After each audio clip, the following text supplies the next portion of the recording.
फंस गया Israel, Hamas की सुरंग में हिजबुल्ला।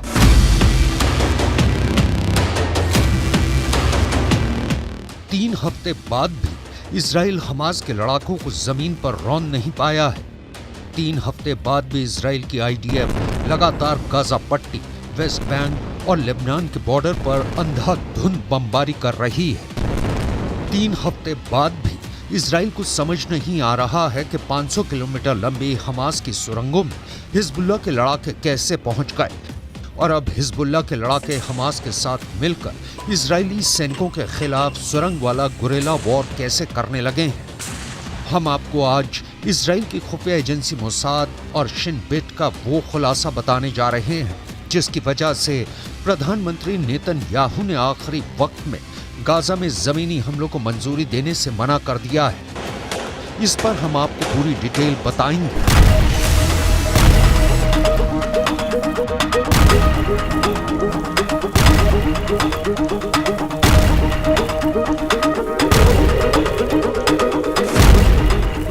सुरंग में घुसे हमास किलर 269 सायरेट मटकल। आप गाजा पट्टी में जितने बड़े खून खराबे की कल्पना कर सकते हैं कर लीजिए, क्योंकि आपकी कल्पना और सोच से कहीं ज्यादा खूनी जंग गाजा में हो रही है। गाजा जंग अब इजराइल के वजूद से जुड़ गई है। या तो अब यहूदियों का इजराइल रहेगा या फिर मुस्लिम देशों के हीरो बने हमास का गाजा इजराइल को मिटा देगा।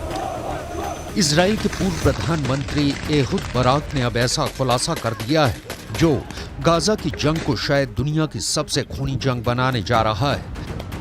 बराक ने दावा किया है कि इस वक्त गाजा पट्टी में हमास की सुरंगों में इजराइल के सबसे माहिर और बेरहम सैनिक हमास के लड़ाकों और कमांडरों को चुन चुन कर मार रहे हैं। इजराइल के पूर्व प्रधानमंत्री एहुद बराक ने न्यूज़वीक मैगजीन को दिए इंटरव्यू में दावा किया है कि पहली बार ऐसा हो रहा है कि इजराइल की आईडीएफ को गाजा पट्टी में बेहद शातिर और क्रूर हमास लड़ाकों से लड़ना पड़ रहा है। इजराइल के पूर्व प्रधानमंत्री एहुद बराक ने दावा किया है कि सुरंग में घुसकर हमास के लड़ाकों को मारने के लिए इजराइल ने अपने सबसे माहिर और बेहतरीन सैनिकों को भेजा है, जिन्हें 269 सायरेट मटकल के नाम से जाना जाता है। इजराइल की ये ऐसी खुफिया सैनिकों की यूनिट है जो बेहद तेज दिमाग और दिलेरी से हमास के लड़ाकों को खत्म कर रहे हैं। दावा किया गया है कि इजराइल की 269 सायरेट मटकल ही हमास के कमांडर और डिप्टी कमांडर्स को चुन चुन कर मार रही है। फंस गया इजराइल, हमास की सुरंग में हिजबुल्ला। गाजा पट्टी की जमीन पर लाशों का अंबार लग रहा है। हमास के 12 से 15 कमांडरों इजरायली सेना ने मार दिया है, लेकिन अब पता चला है कि गाजा पट्टी में हमास की सुरंगों में एंटी टैंक मिसाइलों से लैस हिजबुल्ला के हजारों लड़ाके मौजूद हैं जो इजरायली सेना पर हमले कर रहे हैं। हिजबुल्ला के लड़ाकों ने एंटी टैंक मिसाइल से अब तक कई इजरायली सैनिकों को मारने का दावा किया है। खबर तो यहां तक आ रही है कि ईरान के इशारे पर लेबनान के हिजबुल्ला ने इजरायली सेना से सीधी जंग के लिए गाजा पट्टी को फाइनल वॉर जोन बना दिया है। ईरान से मिली बेहतरीन ट्रेनिंग की बदौलत हिजबुल्ला के 60 लड़ाके इजराइल के किसी यमदूत से कम नहीं हैं।